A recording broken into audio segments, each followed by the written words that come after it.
चलो बच्चों, तो आज हम लोग अकाउंट में ये चैप्टर नंबर 4 कंटिन्यू करें, जो चैप्टर का नाम है जर्नल। देखो, इस चैप्टर में हम लोग फाइनल एक्सरसाइज के सम्स देख रहे थे ना, जिसमें हमने जहां तक के सम्स देखे थे, अब उससे आगे चले कि फाइनल एक्सरसाइज में अब क्वेश्चन नंबर 9 आज देखें। इनमें जर्नल एंट्रीज करना सीखें। आपने बेसिक रूल सब देख लिए। मैंने आपको बोला था कि आप लोग जो है वो इलस्ट्रेशन उसकी प्रैक्टिस करना, इलस्ट्रेशंस की प्रैक्टिस करना। कि अब देखो, अब रूल्स तो सब में सेम टू सेम ही आएंगे, अब ज़्यादा फर्क नहीं होने वाला है, लेकिन आप जिसकी जितनी ज़्यादा प्रैक्टिस करोगे उतनी अच्छी तरह से ये चैप्टर आपका कंप्लीट होगा। अब इलस्ट्रेशंस तो आपने किए होंगे। अब हम लोग इस एक्सरसाइज में आगे चले। ये क्वेश्चन नंबर 9, उसमें हम लोग देखें कि ये दिए हुए हैं ट्रांजिशंस ऑफ गुड्स के, इसमें ना गुड्स रिलेटेड एंट्रीज है आपकी। क्वेश्चन में है कि right journal entry for the following transaction in the book of Ramesh. तो सबसे पहले जो है वो आप लोग वो टेबल बना लो, फॉर्मेट बना लो बुक में। ऊपर हेडिंग लगा देना journal in the book of Ramesh, ये हेडिंग लगा देना और उसमें फिर एंट्रीज करते जाएंगे। अब देखो कि यहाँ लिखा हुआ है transition of goods, goods related entries. ये गुड्स मतलब कि जो चीजें हम लोग अपनी शॉप में खरीदते बेचते हो। किसी की अगर जो है वो कपड़े की दुकान है तो उसकी शॉप में जो भी कपड़ा पड़ा हुआ होगा ना, वो उसका गुड्स कहलाया। उसकी शॉप में जो टेबल फर्नीचर ये सब गुड्स नहीं कहलाते, है ना। कंप्यूटर पड़ा है, स्टेशनरी का सामान पड़ा हुआ है, ये सब गुड्स नहीं होता। वो बेच क्या रहे हैं अपनी शॉप में, तो जो कपड़ा बेच रहे हैं ना, ये उसके लिए गुड्स कहलाया। अगर किसी की आइसक्रीम की दुकान है तो उसकी दुकान में जो भी आइसक्रीम पड़ी होगी ना, वो उसके लिए गुड्स कहलाया। अगर किसी की ग्रोसरी की शॉप है तो उसकी शॉप पे जो भी ग्रोसरी का सामान, जो भी किराने का सामान पड़ा होगा ना, वो उसका गुड्स है। तो गुड्स रिलेटेड एंट्रीज में है ना, गुड्स रिलेटेड एंट्रीज में मेन एंट्रीज आती है परचेस और सेल की। ये एंट्री सबसे मेन है, क्योंकि हम लोग बिजनेस इस गुड्स के भरोसे ही तो करते हैं ना। इसके बिना खाली दुकान लेकर बैठेंगे तो बिजनेस किसका करेंगे, बिजनेस इसके सहारे ही तो होता है। तो इसीलिए ये एंट्री सबसे ज्यादा मेन कहलाती है। अब इसके अंदर सुनना ध्यान से कि गुड्स से रिलेटेड एंट्रीज में मेनली दो एंट्रीज आती है, परचेस और सेल की। गुड्स है तो या तो खरीदा होगा या तो बेचा होगा, परचेस और सेल की एंट्री। ठीक है, जिसके अंदर परचेस हमेशा का कहाँ पर आता है, डेबिट में, जो आगे रूल्स बताया था। परचेस हमेशा डेबिट में आएगा, बाकी सब एंट्रीज क्रेडिट में। कल हमने बताया वो कल वाले क्वेश्चंस में वो जो है वो दो एंट्रीज थी, परचेस और सेल की, जिसमें मैंने शॉर्टकट मेथड बताई थी। परचेस हमेशा डेबिट में लिखो, बाकी सब नाम वगैरह क्रेडिट में लिख दो।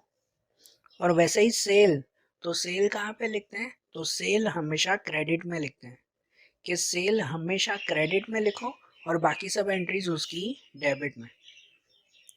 तो गुड्स के लिए ये मैं इसलिए ये नोट करवा रहा हूँ, आप लोग लिखते भी जाना, भले कहीं नोट कर लेना। गुड्स रिलेटेड एंट्रीज आपकी सबसे इंपॉर्टेंट है। उसमें परचेस अकाउंट हमेशा डेबिट में आएगा, सेल अकाउंट हमेशा क्रेडिट में आएगा। फिर परचेस के साथ कभी कभी होता है परचेस रिटर्न। परचेस के साथ क्या होता है, परचेस रिटर्न भी होता है, वो समझो। परचेस मतलब क्या, कि सामान खरीदना। भाई मैंने किसी से कुछ सामान खरीदा, गुड्स जो है वो खरीदे हमने, लेकिन फिर पता चला कि यार ये गुड्स में तो थोड़े से खराब है।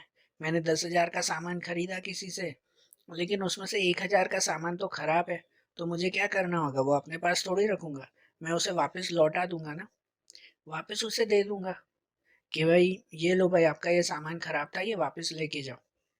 तो उसे कहते हैं परचेस रिटर्न। ठीक है, जब खरीदा हुआ सामान वापस दे रहे हो, कोई भी डिफेक्टिव हो उसकी वजह से, या तो फिर जो है वो ये कोई हल्की क्वालिटी का हो।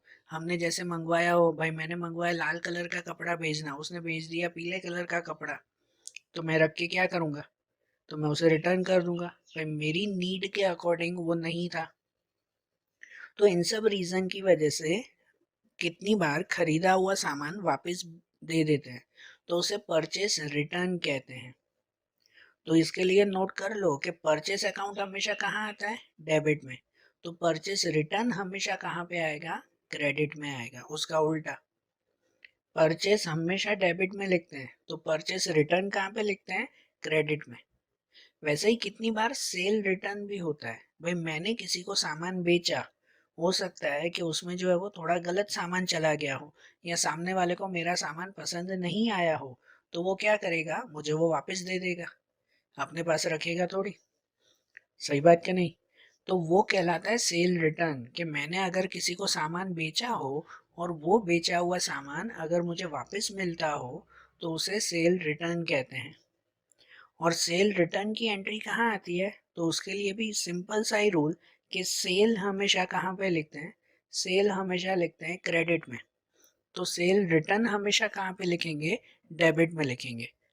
ठीक है ना? अगर सेल हमेशा क्रेडिट में लिखते हैं, तो सेल रिटर्न हमेशा डेबिट में लिखा जाएगा। तो इस सम के लिए, इस क्वेश्चन के लिए ये इंपॉर्टेंट है, इसलिए इतना बार बार बता रहा हूँ कि इस क्वेश्चन के लिए 4 रूल ध्यान रखना। परचेज हमेशा डेबिट में, सेल हमेशा क्रेडिट में, फिर परचेस रिटर्न हमेशा क्रेडिट में, और सेल हमेशा डेबिट में। और एक आखिरी रूल, पांचवा और आखिरी रूल ये सम के लिए, कि अगर कोई भी गुड्स अदर वे में जाते हो, अदर वे मतलब कि भाई जैसे कोई गुड्स पर्सनल यूज के लिए लेके जाते हैं, आगे आया था ये, कि अगर पर्सनल यूज के लिए गुड्स लेके जाते हैं, या अगर गुड्स जल गए, गुड्स टूट गए, खराब हो गए, डैमेज हो गए, चोरी हो गए, फ्री सैंपल में दिए हो, कैसे भी गुड्स बेचे नहीं हैं, बेचे नहीं, लेकिन और कोई तरह से अगर गुड्स चले जाते हो, तो ऐसे वक्त परचेस अकाउंट क्रेडिट में लिखते हैं। खाली उन्हीं एंट्री में परचेस अकाउंट क्रेडिट में जाता है, बाकी हमेशा परचेस अकाउंट कहाँ पे आता है? डेबिट में आता है। ठीक है, तो ये 5 रूल्स हुए ना। अब इनके अकॉर्डिंग ये सम हम लोग शुरू करें, इनकी एंट्री शुरू करें। तो ये ध्यान देना, इनमें जैसे पहली एंट्री देखें, उसमें दिया हुआ है cash purchase 15,000 and cash cell 14,000। भाई परचेज किया, सामान खरीदा है 15,000 का कैश पे, उधारी पे नहीं, कैश पे। और सेल किया, बेचा, 14,000 का सामान हमने बेचा है, वो भी कैश पे। तो 1 अप्रैल में ये एंट्री करेंगे। इसमें परचेस और सेल दो है, इसलिए 2 एंट्री करेंगे, 1 और 2 करके। पहले परचेस की एंट्री, भाई सामान हमने खरीदा, तो परचेस अकाउंट हमेशा कहाँ लिखते हैं? परचेस अकाउंट हमेशा कहाँ पे लिखा जाता है? डेबिट में लिखा जाता है। फिक्स होता है ना, डेबिट में लिखा जाता है। तो परचेस अकाउंट डेबिट में लिखेंगे, तो दूसरा कैश में खरीदा है ना, कैश में खरीदा है, तो दूसरा अकाउंट कैश का बनेगा। अगर हम लोग उधार पे खरीदते, तो दूसरा अकाउंट क्रेडिट का बनता, या तो उस जिसका नाम हो, जिससे उधार पे खरीदा हो, उसका अकाउंट बनता। तो यहाँ पे purchase account debit to cash account, purchase तो डेबिट में ही आएगा, और क्रेडिट में कौन सा अकाउंट लिखेंगे? कैश अकाउंट लिखेंगे। कितनी अमाउंट? तो 15,000 की अमाउंट, 15,000 का सामान खरीदा। ठीक है, और नंबर 2 में लिखेंगे ये सेल किया, तो सेल में भी 2 अकाउंट बनेंगे ना, एक तो सेल्स अकाउंट बनेगा, और दूसरा कैश अकाउंट, कैश में खरीदा है वो, जिसमें रूल के हिसाब से सेल्स अकाउंट हमेशा क्रेडिट में आएगा। सेल्स अकाउंट हमेशा कहाँ पे आएगा? क्रेडिट में। तो ये कैश अकाउंट कहाँ पे जाएगा? डेबिट में जाएगा। तो इसलिए इसकी एंट्री करेंगे कि cash account debit to sales account, कितने? 14,000। ऐसे ये दोनों एंट्री हो गई ना। नीचे बीइंग लिख देंगे फिर कि cash purchase and cash cell is done. समझ आई एंट्री? सिंपल है ना ये पहली एंट्री। उसके बाद दूसरी एंट्री देखें, इसमें दिया हुआ है कि अब personal goods of 10,000 brought to business. यहाँ ऐसा है कि पर्सनल गुड्स मतलब घर का सामान था 10,000 का, ब्रॉट टू बिजनेस, वो बिजनेस में लेके आए हैं। अब ये एंट्री समझो, ये जो है वो पहले ही पहले सम में ये एंट्री आई थी कि घर का सामान लेके आए हैं। अब याद करो कि घर का कुछ भी चीजें अगर बिजनेस में लेके आते हो, तो उसको कहाँ लिखते हैं? उसको लिखते हैं कैपिटल अकाउंट में। याद आ रहा है? पहली पहली एंट्री हमेशा ये होती है कि घर से कुछ भी अगर लेके आ रहे हैं, तो उसको हमेशा कहाँ पे लिखते हैं? कैपिटल अकाउंट में लिखते हैं। तो ये घर से गुड्स लेके आए हैं, ठीक है, बिजनेस में लेके आए तो एक तो इसमें बनेगा कैपिटल अकाउंट और दूसरा बनेगा कि गुड्स लेके आए ना, तो उसके लिए गुड्स अकाउंट नहीं होता है, उसके लिए होता है स्टॉक अकाउंट। अगर कैश लेके आते ना तो कैश अकाउंट लिखते, अगर फर्नीचर लेके आते घर से तो फर्नीचर अकाउंट लिखते, लेकिन अगर गुड्स लेके आए हैं तो उसको गुड्स अकाउंट नहीं लिखते, उसको क्या लिखते हैं, स्टॉक अकाउंट लिखते हैं। तो घर से लेके आए हैं तो एक बनेगा स्टॉक अकाउंट और एक बनेगा कैपिटल अकाउंट। तो ऐसी एंट्री में कैपिटल अकाउंट कहाँ लिखते हैं, तो कैपिटल अकाउंट हमेशा क्रेडिट में ही लिखा जाता है, कैपिटल कभी भी डेबिट में नहीं आएगा, कैपिटल हमेशा क्रेडिट में ही आता है। तो अगर कैपिटल अकाउंट क्रेडिट में तो डेबिट में किसका नाम लिखेंगे, डेबिट में नाम लिखेंगे हम लोग स्टॉक का, स्टॉक अकाउंट। तो एंट्री क्या हो जाएगी उसकी कि stock account debit 10,000 rupees to capital account 10,000। ठीक है ना, stock account debit to capital account, ऐसे हो जाएगा ना। नीचे बीइंग लिख देंगे कि personal goods brought to business. समझ आई। अब उसके बाद की एंट्री, उसके बाद जो है वो नंबर 7 में दिया हुआ है कि गुड्स ऑफ 12,000 परचेज फ्रॉम हर्ष, कि 12,000 का सामान हर्ष से हमने खरीदा है। अब यहाँ देखो कि हमने सामान खरीदा तो एक तो बनेगा परचेज अकाउंट, एक क्या बनेगा, परचेस अकाउंट बनेगा, और दूसरा क्या हमने कैश पे खरीदा है, पूरे क्वेश्चन में कहीं पे भी कैश लिखा हुआ है कि भाई हमने कैश उसको दिया, नहीं ना, तो इसका मतलब हमने उधार पे खरीदा है, अभी उसको अभी पैसे नहीं दिए हैं। तो एक तो बनेगा उसमें परचेस अकाउंट और दूसरा अगर उधार पे खरीदा है ना तो दूसरा उसका नाम आता है। अगर क्रेडिट पे खरीदो, कैश पे अगर खरीदा होता तो दूसरा कैश अकाउंट लिखते, लेकिन कैश नहीं दिया है तो दूसरे में उसका नाम लिखेंगे। क्या नाम लिखेंगे, हर्ष अकाउंट, तो दूसरा ये बनेगा। अब रूल वाइज सिंपल आता है कि परचेस हमेशा डेबिट में ही आता है, परचेस हमेशा डेबिट में, तो परचेस अकाउंट डेबिट में और क्रेडिट में किसका नाम आएगा, हर्ष का। तो एंट्री क्या हो जाएगी, purchase account debit to Harsh account, कितना, 12,000 रुपीज। ओके। फिर उसके बाद की एंट्री 10 अप्रैल में दिया हुआ है कि out of goods purchase due to defective goods half goods return to Harsh. अब इसमें क्या दिया हुआ है कि हमने जो हर्ष से सामान खरीदा था ना, इससे पहले वाली एंट्री 7 अप्रैल को खरीदा था 12,000 का सामान, लेकिन ड्यू टू डिफेक्टिव गुड्स, कि उसमें से कुछ डिफेक्टिव, कुछ खराब होने से हाफ गुड्स रिटर्न टू हर्ष, के आधा सामान उसे वापस दे दिया। हमने हर्ष से 12,000 का सामान खरीदा था, उसमें से खराब था कुछ तो हमने आधा वापस दे दिया, आधा मतलब 6,000 का सामान उसे वापस दे दिया। तो इसमें कौन सा अकाउंट बनेगा पता है, कि एक तो हमने खरीदा हुआ सामान वापस दिया है तो एक अकाउंट बनेगा परचेस रिटर्न अकाउंट। कौन सा, परचेस रिटर्न, वापस किया है ना हमने, तो परचेस रिटर्न अकाउंट बनेगा एक। और दूसरा कौन सा, अब यहाँ रिटर्न करते वक्त भी कोई कैश तो लिखा हुआ नहीं है, अगर कैश ना लिखा हो तो दूसरा नाम लिखते हैं, तो दूसरा अकाउंट कौन सा बनेगा, हर्ष अकाउंट। तो यहाँ पे भी दो अकाउंट बनेंगे ना, एक बनेगा परचेस रिटर्न, हमने सामान वापस किया, और एक बनेगा हर्ष अकाउंट। अब रूल वाइज परचेस रिटर्न हमेशा क्रेडिट में ही आता है, परचेस हमेशा डेबिट में, तो परचेस रिटर्न हमेशा क्रेडिट में। तो परचेस रिटर्न हमेशा क्रेडिट में ही आता है, तो डेबिट में क्या लिखेंगे, डेबिट में ये नाम लिखेंगे हर्ष अकाउंट।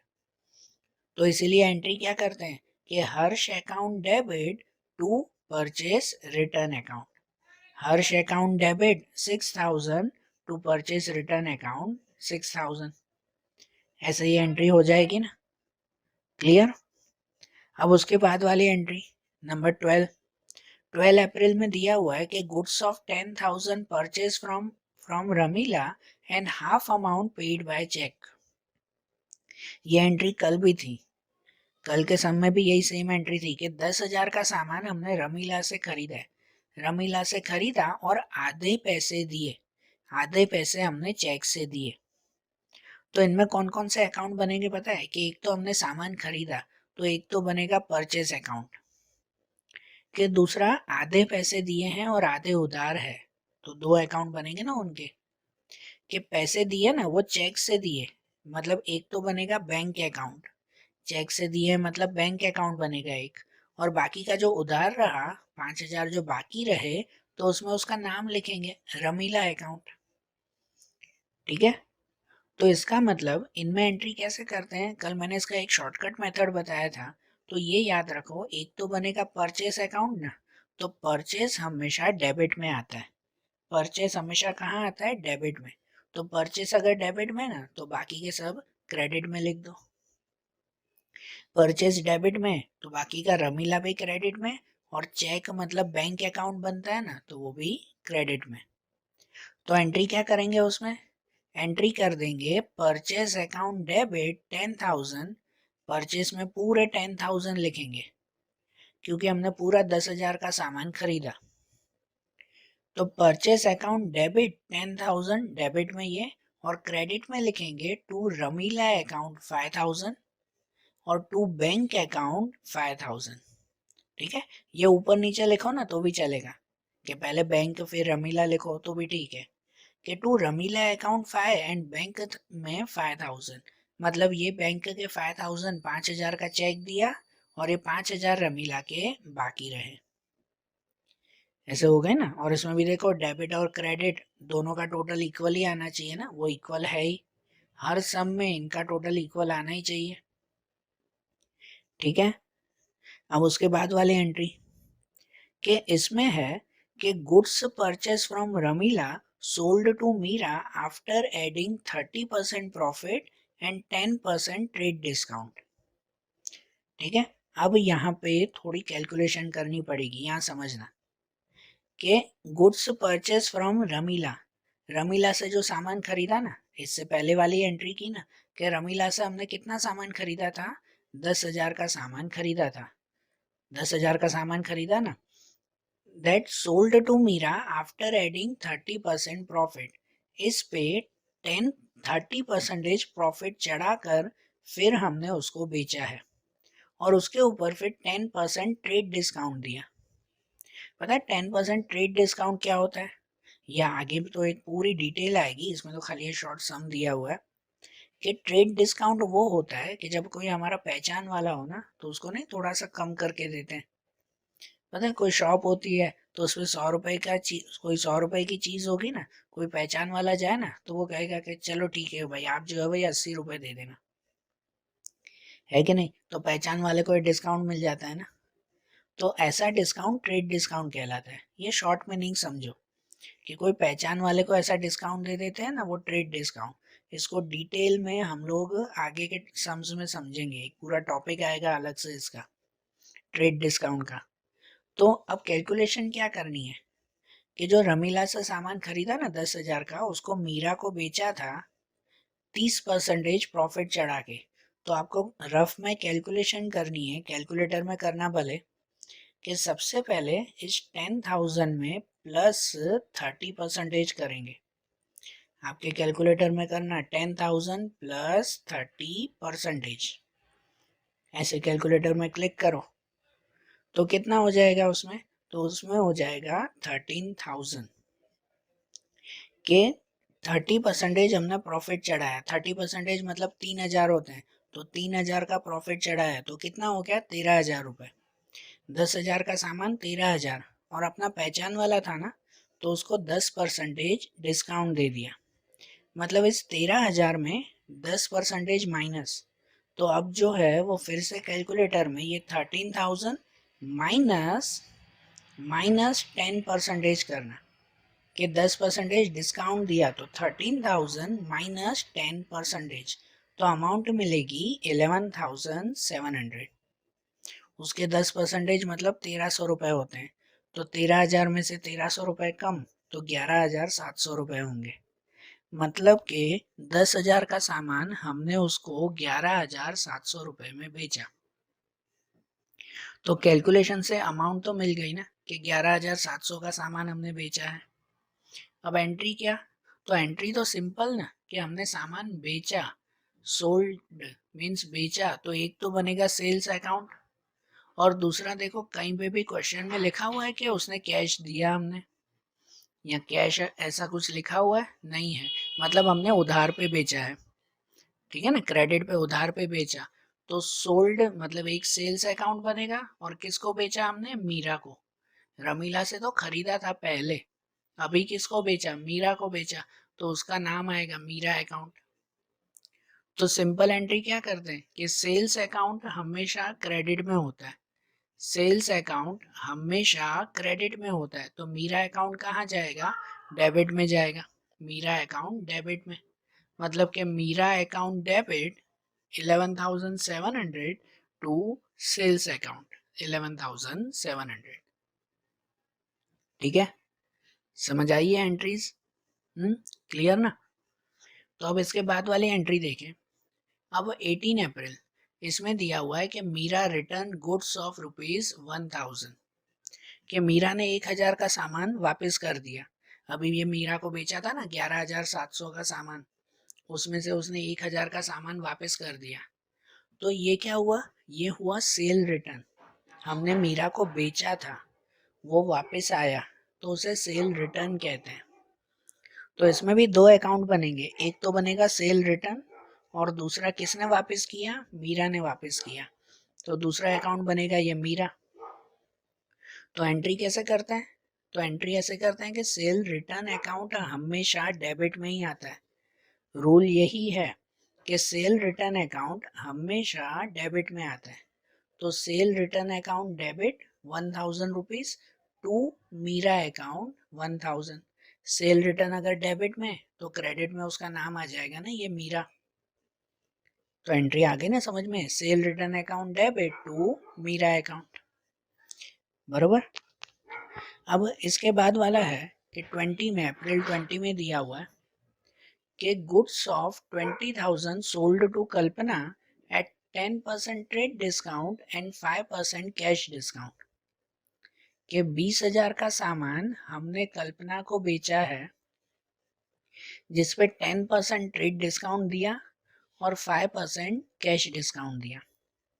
अब ये भी जो मैंने बताया आपको, ये ट्रेड डिस्काउंट और कैश डिस्काउंट, ये आगे आपका अलग से पूरा टॉपिक है।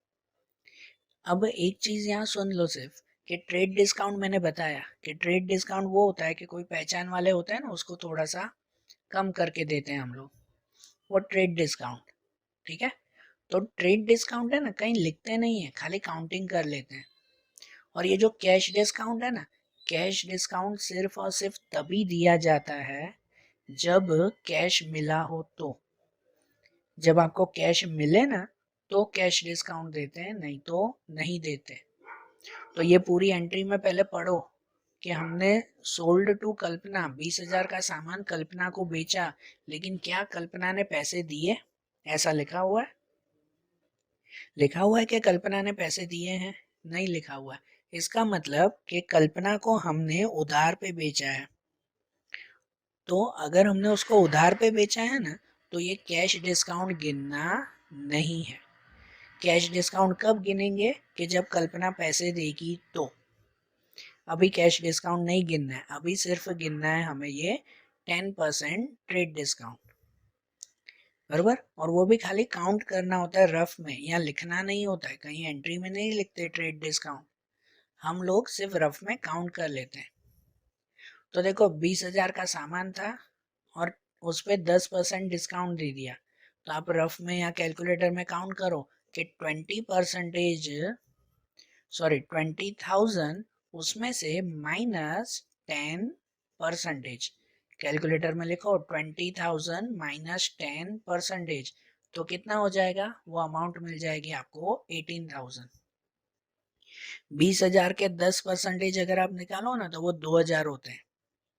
20,000 के 10% 2,000 होते हैं, मतलब 20,000 में से 2,000 कम कर दो तो सामान कितने का हुआ, 18,000 का हुआ। तो 18,000 का सामान हमने कल्पना को सेल किया, सोल्ड टू कल्पना, कल्पना को बेचा हमने। तो इसका मतलब कि इसमें कौन कौन से अकाउंट बनेंगे, एक तो सोल्ड मीन्स के सेल अकाउंट बनेगा, और दूसरा हमने कल्पना को बेचा है तो एक बनेगा कल्पना अकाउंट। तो इसमें भी रूल के हिसाब से सेल अकाउंट हमेशा क्रेडिट में ही आएगा। तो कल्पना अकाउंट कहाँ लिखेंगे? डेबिट में। तो एंट्री हो जाएगी उसकी Kalpana account debit 18,000 to sales account 18,000। ऐसे ये भी एंट्री हो गई ना।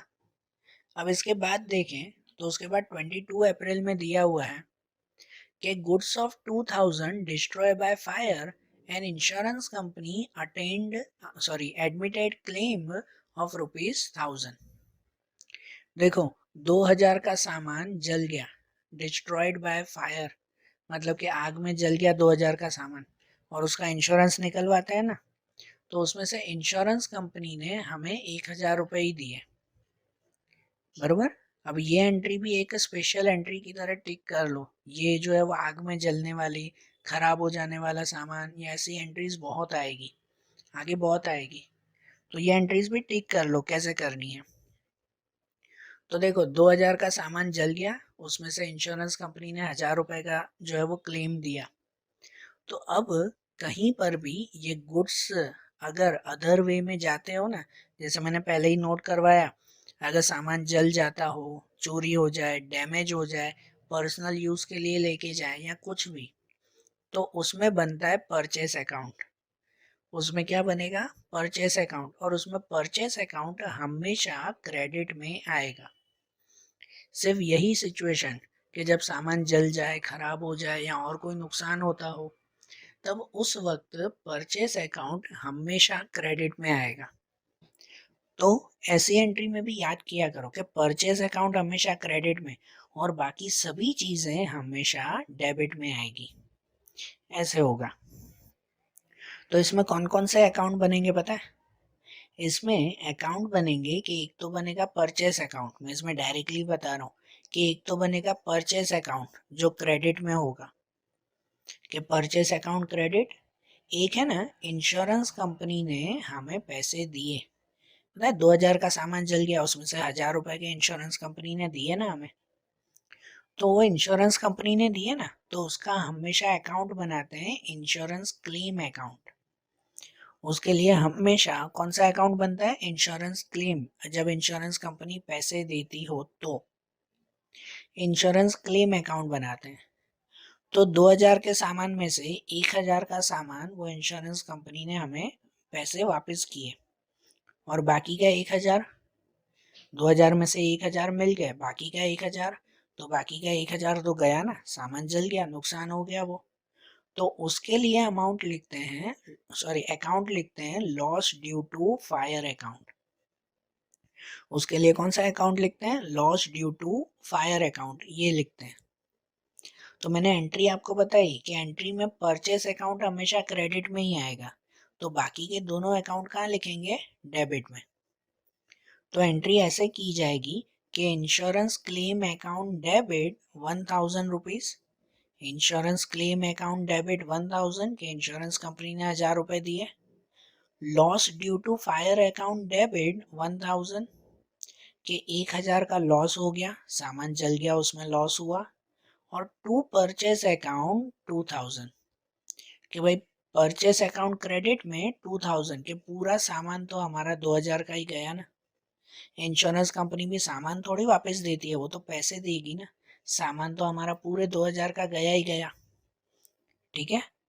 तो इसलिए परचेस अकाउंट क्रेडिट में 2000 और बाकी के दोनों हम लोग डेबिट में लिखेंगे 1000 रुपीज, ठीक है। ये एंट्री याद कर लेना। ये एंट्री जो है वो ऐसे ही हमेशा ऐसे ही लिखेंगे ये एंट्रीज। तो ये एंट्री बहुत बार आएगी, याद करना, मैं आगे फिर से याद करवाऊंगा आपको। ओके।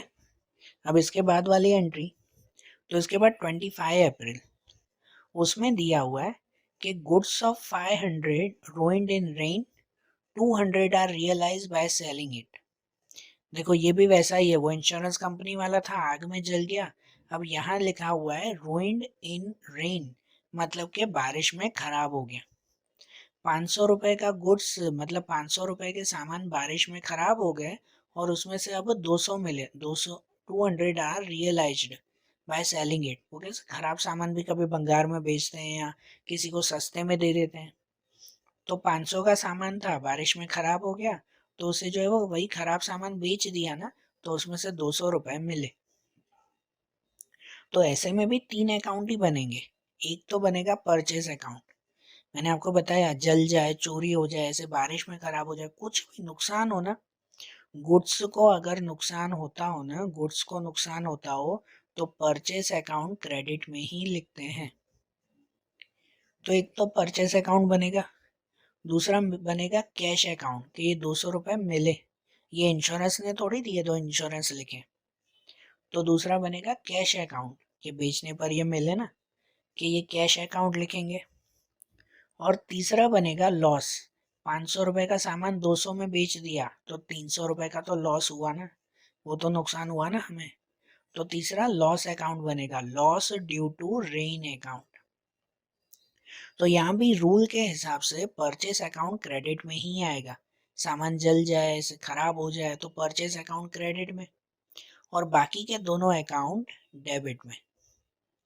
तो हम लोग इसकी एंट्री करेंगे कि loss due to rain account debit 300, कि जो बारिश में नुकसान हुआ तो वो कितना नुकसान हुआ, 300 रुपये का ना, 200 मिले तो 300 का नुकसान ना। फिर कैश अकाउंट डेबिट 200, कि कैश मिला हमें 200 रुपये का, ठीक है, 200 रुपये का कैश मिला हमें। ये तो एंट्री, ये कैश की एंट्री पहले आप ऊपर करो, लॉस नीचे लिखो तो भी चलेगा।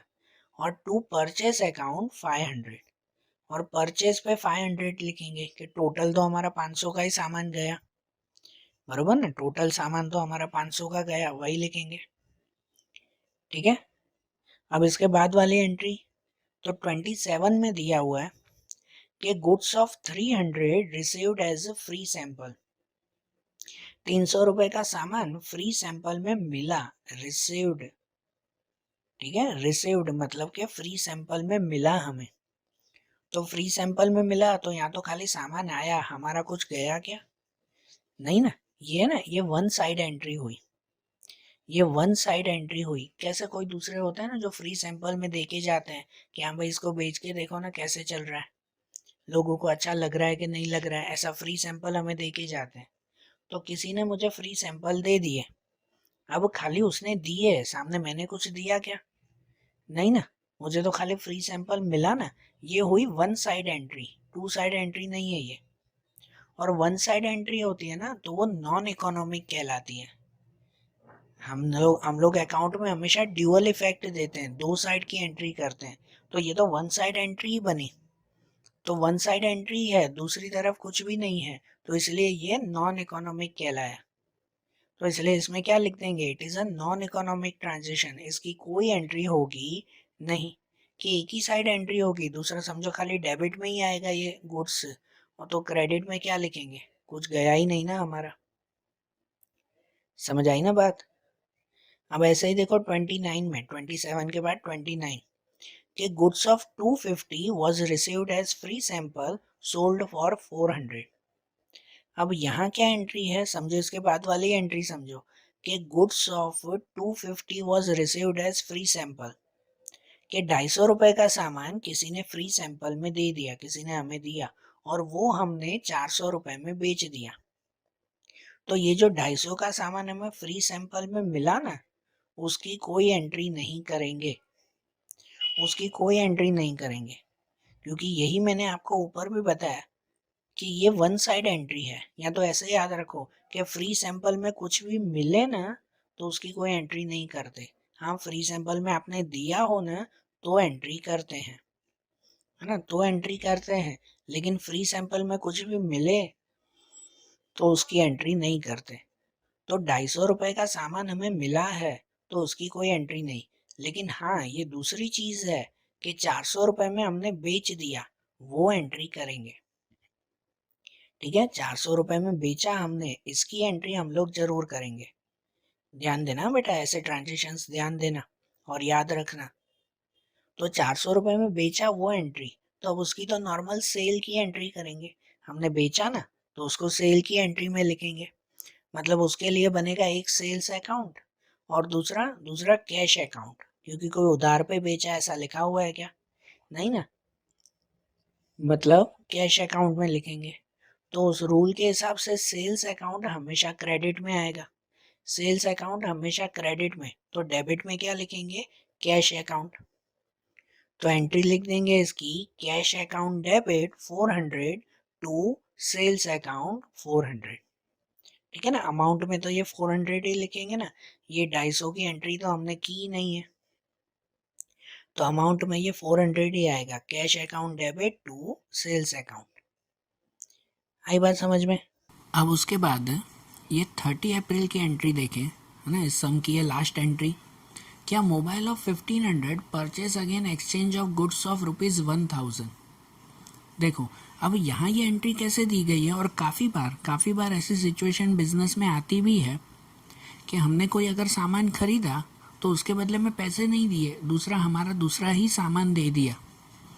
ठीक है, ये एक बार्टर सिस्टम की तरह होता है कि जैसे सपोज अगर मेरी कपड़े की दुकान है, शर्ट और जींस में अगर बेचता हूँ, सपोज अगर मेरी जो है वो ऐसी शॉप क्लोथ है, तो मैं अगर कोई मोबाइल शॉप पे गया और वहाँ से मैंने मोबाइल ख़रीदा, या तो 1500 का दिया हुआ कि चलो मैंने 5000 का 10,000 का कोई मोबाइल ख़रीदा, 5000 का मोबाइल ख़रीदा ना, तो उसके बदले में मैंने पैसे नहीं दिए, मैंने उसको शॉप वाले को क्या कह दिया कि तुम जो है वो मेरी शॉप पर आना और तुम उसके बदले में 5000 का सामान खरीद के जाना, 5000 के कपड़े खरीद के जाना मेरे पास से।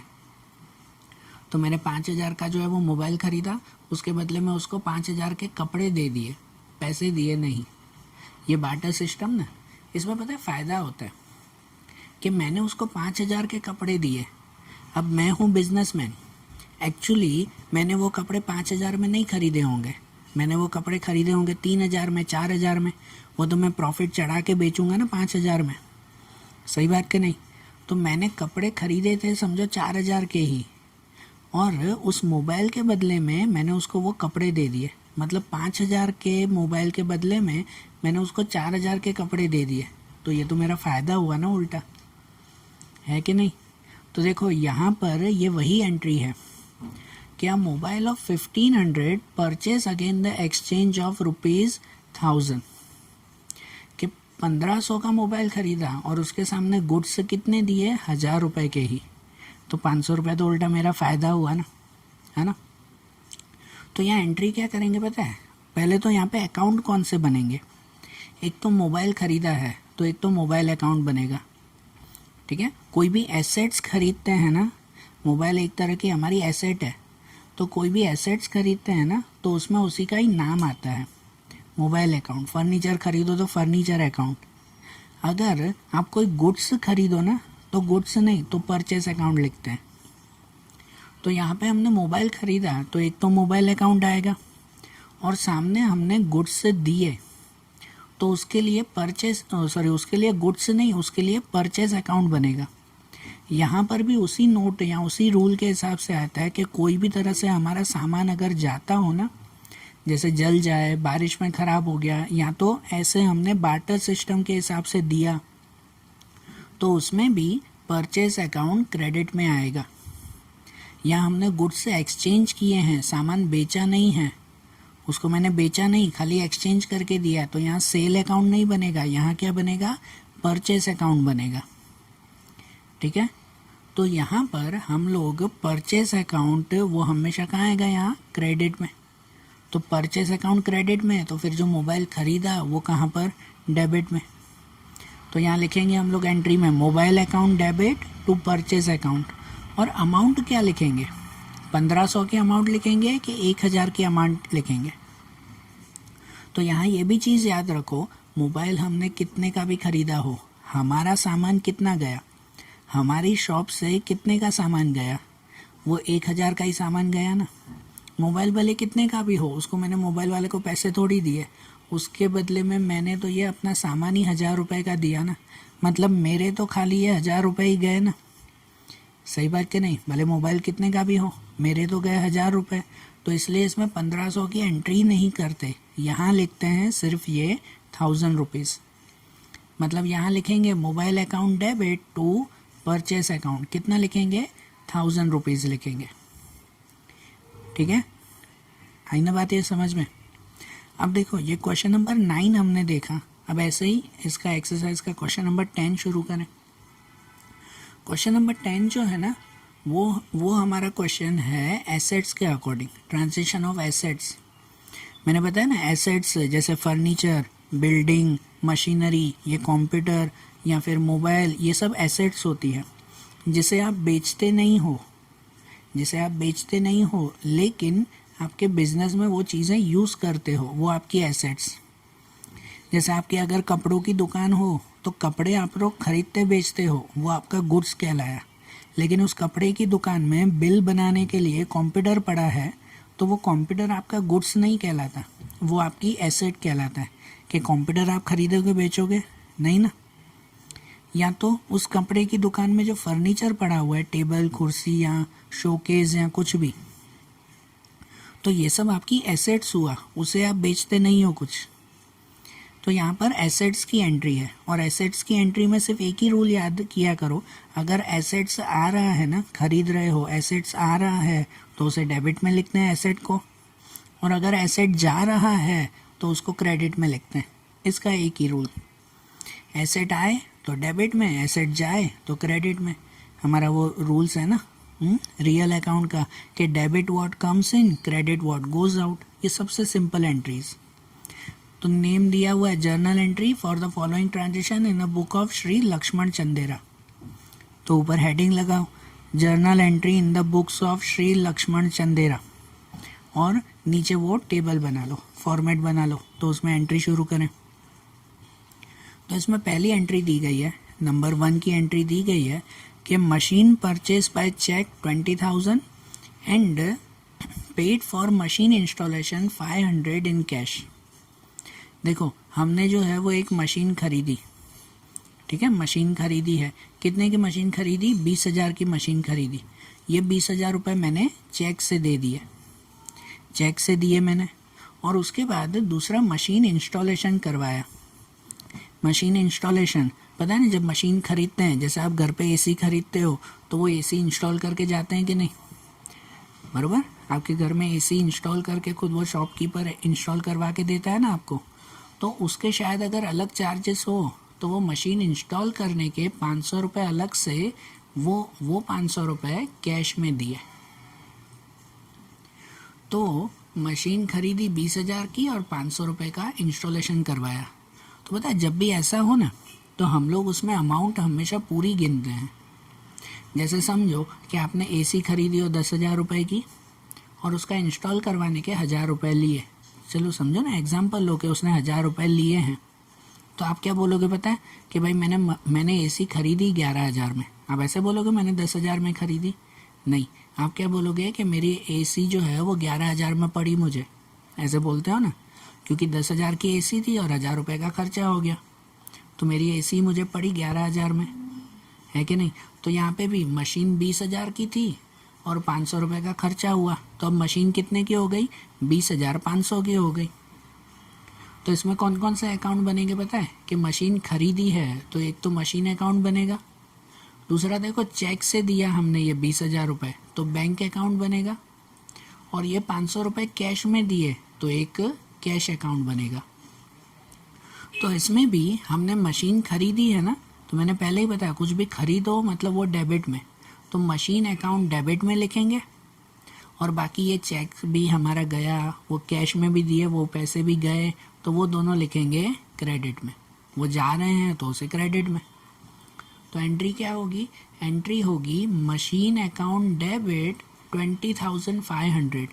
मशीन अकाउंट में पूरा लिखेंगे 20,500 रुपीज़, कि 20,500 की मशीन पड़ी ना, और क्रेडिट में टू बैंक अकाउंट 20,000 और टू कैश अकाउंट 500, कि बैंक में लिखेंगे 20,000 रुपये और कैश में 500 रुपीज़।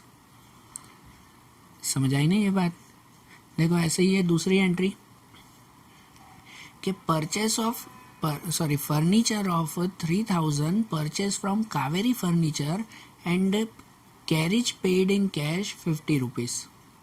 अब यहाँ पर भी हमने 3,000 का फर्नीचर खरीदा है, ठीक है ना, 3,000 का हमने फर्नीचर खरीदा। किससे खरीदा? कावेरी फर्नीचर से। एंड कैरेज मतलब होता है कि गाड़ी भाड़ा, वो गाड़ी में घर तक लेके आते हैं ना फर्नीचर, उसका भाड़ा, तो उसका भाड़ा कैश में दिया 50 रुपये। अब यहाँ पे भी वैसे ही एंट्रीज होगी कि यहाँ पे हमने फर्नीचर खरीदा है तो एक तो अकाउंट बनेगा फर्नीचर अकाउंट, दूसरा है ना, ये फर्नीचर जो 3000 का खरीदा ना, वो हमने खरीदा कावेरी फर्नीचर से। अब यहाँ लिखा है कि वो कावेरी फर्नीचर को हमने 3000 रुपये दिए, जैसे पहले कैसे था कि 20,000 रुपये हमने चेक से दिए, यहाँ कुछ ऐसा लिखा हुआ है नहीं ना। मतलब हमने ना कावेरी फर्नीचर से उधार में खरीदा है, ये उधार में खरीदा फर्नीचर 3000 का, और अगर उधार में खरीदा ना तो दूसरा अकाउंट यही बनेगा, कावेरी फर्नीचर। और तीसरा जो कैरेज था ना, वो खाली हमने कैश में दिया, ये खाली हमने 50 रुपये कैश दिए, बाकी वो 3000 तो हमने बाकी रखे। ठीक है, तो यहाँ पे भी मुझे फर्नीचर पूरा कितने का पड़ा, तो मुझे पूरा फर्नीचर पड़ा 3050 रुपये का। तो यहाँ पर तीसरा अकाउंट ये कैश बनेगा, तो एंट्री करेंगे कि फर्नीचर हमने ख़रीदा है, आ रहा है फर्नीचर, तो आ रहा है तो फर्नीचर डेबिट में, फर्नीचर डेबिट में, बाकी के सब क्रेडिट में।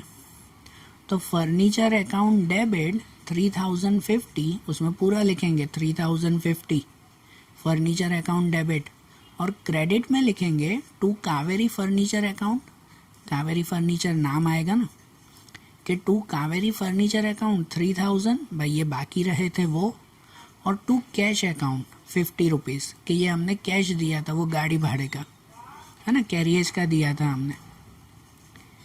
आई ना ये भी एंट्री समझ में। इनके बाद की एंट्री है कि 50 shares of Mahalakshmi mill purchase at ₹100 per share and brokerage 20 पैसा पर शेयर पेड बाय चेक। अब यहाँ पर थोड़ी कैलकुलेशन करनी पड़ेगी, और थोड़ी सी जो है वो पॉइंट भी समझो कि हमने जो है वो 50 शेयर्स खरीदे हैं। अब कहीं पर भी जब हम शेयर्स खरीदते हैं ना, तो ये भी हमारी एक तरह की एसेट्स हुई। इस एसेट्स को हम लोग इन्वेस्टमेंट कहते हैं। आपको पता है ना, शेयर मार्केट से जब शेयर्स खरीदे जाते हैं तो वो एक तरह का हमारा इन्वेस्टमेंट कहलाता है, समझे। तो हमने ना 50 शेयर्स खरीदे हैं, मतलब हमने इन्वेस्टमेंट किया है। कितने के शेयर खरीदे, तो ₹100 पर शेयर, है ना, 100 रुपये के शेयर खरीदे, मतलब कि 100 रुपये के हमने 50 शेयर खरीदे, तो 100 मल्टीप्लाई 50 करेंगे ना, कितनी हो जाएगी अमाउंट, 5000 हो जाएगी। तो 5000 के मैंने शेयर खरीदे हैं, और उसके ऊपर ब्रोकरेज दिया है, ब्रोकरेज मतलब दलाली दी है, कि ब्रोकरेज दिया 20 पैसा पर शेयर, एक शेयर के 20 पैसे खाली, इतना मैंने ब्रोकरेज दिया। तो कितने, एक शेयर के 20 पैसे, 20 पैसे मतलब 0.20 हुआ, 0.20 ना पैसों में है, ये रुपीज़ में नहीं है, तो 0.20। और ऐसे कितने शेयर खरीदे मैंने, तो 50 शेयर खरीदे हैं। तो 50 शेयर पे मैंने 0.20 के हिसाब से ब्रोकरेज दिया है, तो 50 मल्टीप्लाई 0.20 कितना हो जाएगा, 10 रुपीज़। सिर्फ मैंने 10 रुपये ब्रोकरेज दी, ब्रोकरेज मतलब जो वो दलाली कहते हैं ना, वो मैंने ब्रोकरेज दी है। तो पता है मेरा टोटल इन्वेस्टमेंट कितना हुआ, कि मैंने 5000 के शेयर खरीदे हैं और उस पर मैंने 10 रुपये ब्रोकरेज दी है, तो मेरा टोटल इन्वेस्टमेंट हो गया 5010। मैंने 5010 रुपये के शेयर्स खरीदे, और ये पूरी अमाउंट मैंने चेक से दे दी, बाकी नहीं रखे, पूरी चेक से दे दी। तो इनमें कैसी एंट्री होगी पता है, ये भी शेयर खरीदे हैं ना, शेयर खरीदे हैं मतलब वो डेबिट में ही आएगा। तो डेबिट में लिखेंगे हम लोग investment in share account, debit में क्या लिखा जाएगा, इन्वेस्टमेंट इन शेयर, खाली शेयर अकाउंट नहीं लिखते, यह हमारा इन्वेस्टमेंट होता है। ठीक है ना, हम लोग शेयर खरीदते हैं, वो एक तरह का इन्वेस्टमेंट है। तो investment in share account debit 5010 rupees to bank account, कि हमने चेक से पैसे दिए ना, तो वो बैंक अकाउंट बनता है, बैंक अकाउंट क्रेडिट में, टू बैंक अकाउंट 5010 रुपीज़। समझ आई भी एंट्री कि कैसे हमने यहाँ जो हमने ख़रीदा है महालक्ष्मी मील से, तो उसका नाम नहीं लिखेंगे क्योंकि पैसे दे दिए। जब पूरे पैसे दे देते हैं ना, तो नाम लिखने की ज़रूर नहीं है। क्लियर ये, बराबर। अब उसके बाद उनके बाद की एंट्री है number 4, for furniture of 5000 goods given 4000। ये पहले वो मोबाइल वाली एंट्री थी ना, वैसे ही कि 5000 का फर्नीचर खरीदा और उसके सामने 4000 का सामान दिया है, फर्नीचर के सामने 4000 का हमने सामान दिया। तो उसमें क्या लिखते हैं कि एक तो फर्नीचर खरीदा है तो फर्नीचर अकाउंट डेबिट में लिखते हैं, खरीदा ना तो फर्नीचर अकाउंट डेबिट, और उसके सामने सामान दिया तो वो सामान दिया तो उसमें परचेस अकाउंट क्रेडिट में लिखते हैं। आगे मोबाइल वाले भी वही एंट्री की थी ना कि टू परचेस अकाउंट क्रेडिट में लिखा जाएगा। तो ये सिंपल एंट्री हो जाएगी, furniture account debit to purchase account. और अमाउंट कितनी, 5000 की नहीं, 5000 का फर्नीचर खरीदा वो नहीं लिखते, हमने सामान कितने का दिया, सिर्फ 4000 का सामान दिया, तो एंट्री में सिर्फ 4000 ही लिखेंगे कि furniture account debit 4000 to purchase account 4000। Okay.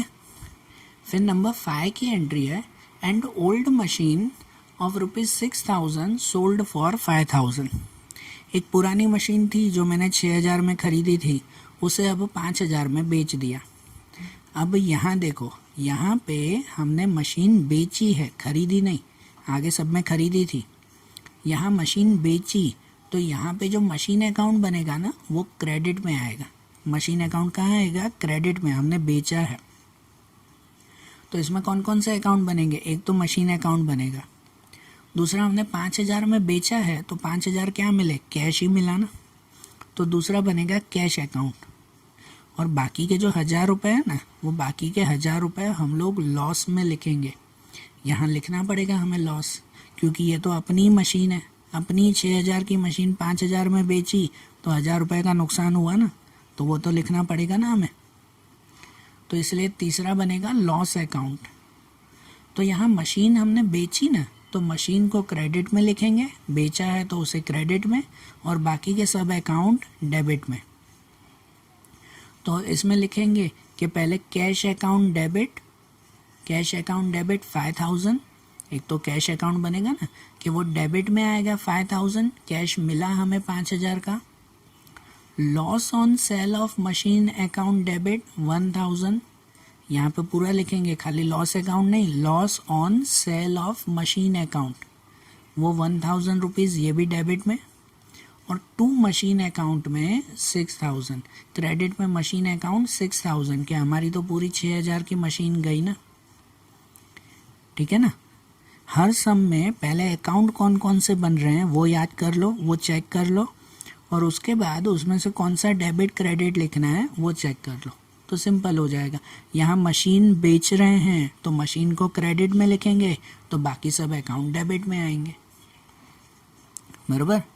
और ऐसी ही दूसरी एंट्री है कि land purchase ₹50,000 and incurred 2000 for documentation and legal charges, payment is made in cash. देखो, लैंड परचेस, हमने ज़मीन खरीदी है 50,000 की, और उसके ऊपर 2000 रुपये चार्जेस लगे हैं, डॉक्यूमेंटेशन और लीगल चार्जेस, वो कहते हैं ना नाम ट्रांसफ़र करवाना, ऐसे लीगल चार्जेस 2000 रुपये लगे, और सभी हमने कैश में दे दिया। तो यहाँ तो पहले तो टोटल अमाउंट कितनी हो गई पता है, 52,000। 50,000 की ज़मीन खरीदी और 2000 रुपये चार्जेस दिए, तो मेरी ज़मीन तो 52,000 की हो गई ना, बराबर ना। तो यहाँ ज़मीन खरीदी है तो एक तो बनेगा ये लैंड अकाउंट, और दूसरा पूरा कैश में दे दिया, ये 52 ही मैंने कैश में दे दिए हैं, तो दूसरा बनेगा कैश अकाउंट। यहाँ खरीदी है तो लैंड अकाउंट डेबिट में, तो कैश अकाउंट कहाँ जाएगा, क्रेडिट में। तो यहाँ लिखेंगे कि land account debit 52,000 to cash account 52,000, बराबर। पूरा 52 की अमाउंट लिखेंगे ना कि पूरी हमने ये ज़मीन खरीदी। समझ आई बात, ठीक है। तो देखो, आज जैसे हमने ये सम्स देखे ना, अब ऐसे ही इन जर्नल के आगे के सम्स हम लोग आगे के वीडियोस में देखेंगे। Okay, thank you.